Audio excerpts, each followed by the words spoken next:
150 secondes, c'est tout ce qu'il faut pour changer le destin de millions de vies. Lorsqu'un missile balistique intercontinental est lancé, il traverse l'atmosphère et devient quasiment impossible à intercepter. Mais pendant ses premiers instants de vol, il est vulnérable. Et c'est là que tout se joue. Dans les 2 minutes et 30 secondes suivant son lancement, c'est une course contre la montre. Intercepter, neutraliser ou faire face à l'impensable. Ce laps de temps minuscule pourrait bien être la ligne ténue entre catastrophe et survie. C'est cette faille que Donald Trump veut exploiter. Son idée? Un réseau de satellites inspiré de Starlink d'Elon Musk, capable de détecter et d'intercepter tout missile hostile avant qu'il ne devienne incontrôlable. Il a donné l'ordre aux responsables militaires d'accélérer la mise en place d'un véritable bouclier spatial, un dôme de fer conçu pour stopper missiles classiques, armes hypersoniques et menaces nucléaires. Ce dôme de fer empêchera la Troisième Guerre mondiale, affirme-t-il avec conviction. Mais cette vision est-elle vraiment réalisable? L'idée d'un bouclier antimissile global n'est pas nouvelle. En pleine guerre froide, Ronald Reagan avait déjà imaginé un projet similaire. Un système de défense spatiale utilisant des lasers pour détruire les missiles avant qu'ils n'atteignent leur cible. À l'époque, ce plan, surnommé Star Wars, avait été abandonné, jugé trop coûteux et trop complexe technologiquement. Aujourd'hui, la situation est bien différente. L'intelligence artificielle, les algorithmes avancés et la réduction drastique des coûts de lancement de satellites ont changé la donne. Selon des experts militaires américains, il est désormais techniquement possible de concevoir un tel bouclier. Le lieutenant-général retraité Trey Obering, ancien directeur de l'agence de défense antimissile des États-Unis, assure que les avancées actuelles rendent cette idée plus réalisable que jamais.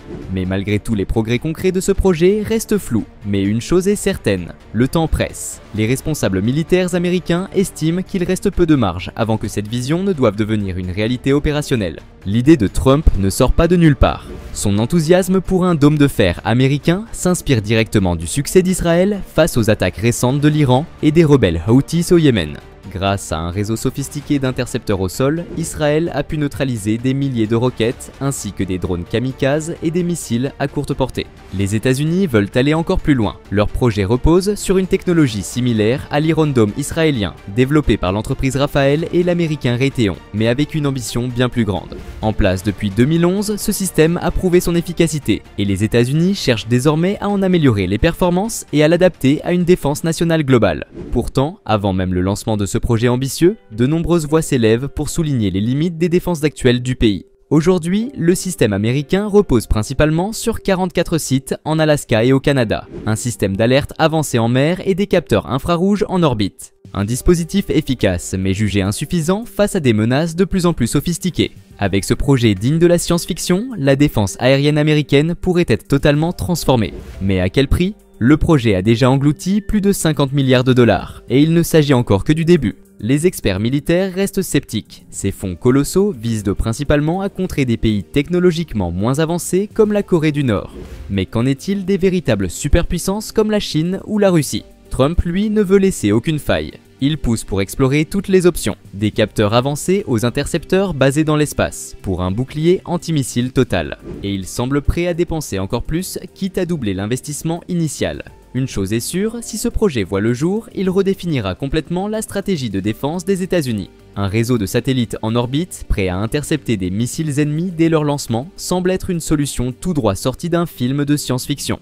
Pourtant, c'est exactement le concept derrière ce projet ambitieux. Des milliers de satellites surveillant en permanence les bases de lancement ennemies, capables de fondre sur un missile en phase ascendante et de le neutraliser avant qu'il ne puisse déployer des contre-mesures. Certains envisagent même des solutions plus futuristes. Plutôt qu'une simple attaque cinétique qui consisterait à percuter physiquement le missile, l'idée d'utiliser des lasers spatiaux pour désactiver des missiles hypersoniques fait également son chemin. Mais là où la théorie est séduisante, la réalité est bien plus complexe. Un réseau de défense spatiale, même modeste, coûterait une somme astronomique. Un rapport de l'Académie nationale des sciences en 2012 estimait qu'un système comprenant 650 satellites coûterait environ 300 milliards de dollars. Des projections plus récentes suggèrent un coût de 100 milliards, bien que certains experts, en prenant l'exemple du réseau Starlink développé pour environ 15 milliards, estiment que la facture pourrait être bien plus basse. Todd Harrison, analyste à l'American Enterprise Institute, évoque un coût de 11 à 27 milliards pour un réseau de 1900 intercepteurs. Mais au-delà de l'argent, c'est l'efficacité du système qui pose question. Même un réseau de 1900 satellites ne pourrait intercepter que 2 missiles lancés simultanément, rendant une attaque massive pratiquement impossible à stopper. À titre de comparaison, la Chine possède environ 350 missiles balistiques intercontinentaux. Un autre problème majeur réside dans la vulnérabilité des satellites eux-mêmes. Un adversaire pourrait détruire ces satellites en premier, laissant une brèche béante dans la défense américaine avant même de tirer ses missiles nucléaires. Contrairement au dôme de fer israélien, conçu pour intercepter des missiles de courte portée sur une zone limitée. Un bouclier couvrant l'ensemble du territoire américain contre des missiles filant à des vitesses 7 fois supérieures serait une toute autre affaire. Et puis, il y a le volet diplomatique. Militariser l'espace à une telle échelle ne ferait qu'exacerber les tensions avec la Chine et la Russie, alimentant une course à l'armement encore plus agressive. L'histoire a montré que les tentatives de défense antimissile spatiale ont été abandonnées à plusieurs reprises, jugées trop coûteuses, trop complexes et trop risquées sur le plan géopolitique. Le décret présidentiel de Donald Trump n'a pas tardé à provoquer des réactions internationales. Moscou a immédiatement dénoncé une tentative de militariser l'espace, accusant Washington d'aggraver les tensions au lieu de les apaiser. Pour le ministère russe des Affaires étrangères, cette initiative ne ferait qu'envenimer une situation déjà fragile. Mais pour les partisans du projet, cette escalade ne change rien. Trey Obering, ancien chef de l'agence de défense antimissile, affirme qu'un système même imparfait pourrait suffire à dissuader un ennemi d'attaquer. Si un adversaire sait qu'il risque de perdre une partie de ses missiles, il s'expose à une contre-attaque nucléaire massive des États-Unis. Un doute, même minime, pourrait suffire à éviter une guerre. La mise en place d'un tel projet représenterait une aubaine financière colossale pour le secteur de la défense. SpaceX d'Elon Musk pourrait être sollicité pour déployer le réseau satellitaire via les fusées Falcon 9. Selon l'analyste Chris Quilty, cette initiative pourrait accélérer l'innovation technologique et stimuler massivement les entreprises concernées. Les appels à renforcer la défense antimissile se multiplient. L'ancien conseiller de Downing Street, Dominic Cummings, a souligné dès 2022 que la prolifération des armes de destruction massive nécessitait une refonte totale de la stratégie de défense. Selon lui, la protection antimissile doit être une priorité absolue. Mais la question est aussi globale. Même si Washington ralentit, la Chine et la Russie poursuivent leur programme d'armement. Pékin investit dans les missiles hypersoniques, tandis que Moscou développe des armes antisatellites capables de neutraliser des infrastructures orbitales. Des preuves suggèrent même que la Chine aurait déjà tenté d'abattre des satellites, soulignant l'urgence d'une réponse stratégique. Le régime de Pékin accélère le développement de ces armes hypersoniques, et les experts estiment que les États-Unis ont déjà pris du retard dans cette course. Historiquement, les grandes puissances ont toujours cherché à adopter les dernières innovations technologiques pour obtenir un avantage stratégique. Surveillance avancée, armement sophistiqué, communication ultra rapide, transport révolutionnaire. Chaque avancée a été un multiplicateur décisif sur le champ de bataille. Aujourd'hui, l'enjeu est de trouver des alternatives viables aux coûteux systèmes de défense antimissiles. C'est là qu'entrent en jeu les armes à laser. Plus économiques et plus efficaces que les missiles intercepteurs, elles deviennent une priorité pour ceux qui veulent dominer l'espace aérien. Ces technologies sont au cœur du projet de dôme de fer de Donald Trump. Les États-Unis investissent massivement dans ces armes à haute énergie, capables de frapper à la vitesse de la lumière. Face à eux, la Chine refuse de se laisser distancer, tandis que la Russie suit de près l'évolution de ces technologies et envisage leur déploiement en Ukraine. L'armée américaine a déjà officiellement déployé 2 armes laser pour défendre ses troupes et ses alliés contre les drones ennemis. Il s'agit du premier déploiement public d'un système d'énergie dirigé pour la défense aérienne. Développé par l'entreprise Blue Halo, le Palatalized High Energy Laser, PHL, repose sur la technologie low-cost de 20 kW. Pour des raisons de sécurité, l'armée n'a pas révélé où ces systèmes avaient été installés ni s'ils avaient déjà été utilisés en combat réel. Cependant, Doug Bush, secrétaire adjoint de l'armée pour les acquisitions et la technologie, affirme que ces armes pourraient offrir un avantage stratégique décisif. Inventées en 1960 par le physicien américain Theodore Maiman, les armes laser ont rapidement captivé l'imaginaire des auteurs de science-fiction et des stratèges militaires. Son invention rappelait déjà le rayon thermique décrit par H.G. Wells dans La Guerre des Mondes, et le Pentagone n'a pas tardé à explorer ses applications militaires. Dès les années 2000, des tests ont prouvé leur potentiel. L'Air Force a utilisé avec succès un laser monté sur un Boeing 747 pour détruire des missiles balistiques en vol, tandis que l'armée de terre développait le Zeus HMMW. Un laser monté sur un Humvee pour neutraliser les mines et explosifs artisanaux.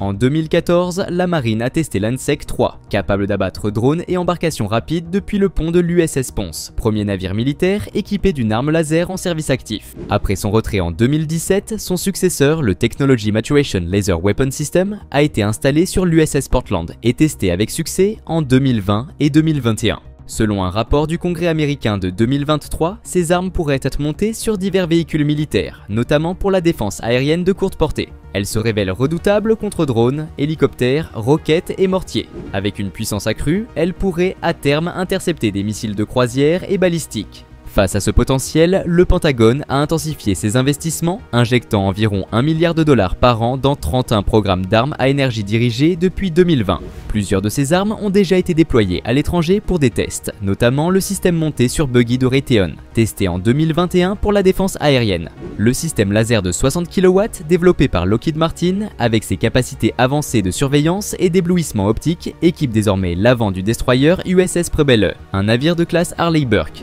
En parallèle, l'armée américaine a conçu le Guardian, un laser antimissile monté sur véhicule Stryker, et a récemment reçu un laser Valkyrie de 300 kW spécifiquement destiné à contrer les missiles de croisière. En 2023, plusieurs contrats ont été signés pour le développement d'un laser militaire polyvalent de 20 kW destiné aux futurs véhicules d'infanterie et utilitaires légers. Un projet similaire a été lancé pour équiper le Marine Corps Joint Light Tactical Vehicle en remplacement des Humvee vieillissants. Ces avancées accélèrent l'intégration des systèmes laser comme le PH-Shell dans l'armée américaine. Face aux tensions avec la Chine, les États-Unis ont déployé un destroyer équipé d'armes laser au Japon. L'USS Preble, basé à Yokosuka, au sud de Tokyo, a testé le système Helios lors de sa traversée du Pacifique. Ce déploiement souligne l'engagement américain à contrer la montée en puissance de la marine chinoise en positionnant ses technologies les plus avancées en Asie. Ce déploiement coïncide avec la publication du plan de navigation 2024, document officiel rédigé par l'amiral Lisa Franchetti, commandante de la marine. Il reconnaît pour la première fois la possibilité d'un conflit avec la Chine d'ici 2027 et met en avant l'importance des systèmes laser pour la préparation opérationnelle des forces navales. Le rapport se concentre sur 7 axes stratégiques, dont l'intelligence artificielle, la robotique et les opérations maritimes autonomes afin d'améliorer la préparation au combat et l'intégration interarmée. L'intégration du système Helios sur les navires est conçue pour garantir une prise de conscience situationnelle avancée et une synergie avec les équipements existants. Le Congressional Research Service, dans un rapport d'août 2024, mentionne également d'autres programmes d'armes laser comme la SSLTM, Solid State Laser Technology Maturation, et la Navy Layered Laser Defense. Le laser SSLTM, installé sur l'USS Portland, a déjà abattu un drone en 2020 et frappé un radeau en 2021. De son côté, le programme Hellcap, conçu pour neutraliser des missiles de croisière en vol, est encore en phase de développement. Les lasers embarqués sur les navires américains offrent des avantages considérables, notamment une réserve de munitions illimitée et un coût bien inférieur aux missiles de défense aérienne. Cependant, ces armes rencontrent encore des limites technologiques, notamment une efficacité réduite par mauvais temps. Les États-Unis ne sont pas seuls dans cette course. En août 2024, des sources médiatiques ont rapporté que la Chine avait équipé un navire amphibie de type 071, probablement le Xiamengshan, d'un système d'armes laser. Comme Helios sur l'USS Preble, ce dispositif vise à neutraliser drones et embarcations légères et à aveugler les capteurs ennemis. Contrairement aux États-Unis, la Chine a déjà utilisé des armes laser en situation de combat. En février 2024, un navire chinois a temporairement aveuglé la garde côtière philippine en mer de Chine méridionale. Suite à cet incident, Pékin a accéléré ses recherches, affirmant avoir mis au point un laser pouvant tirer indéfiniment.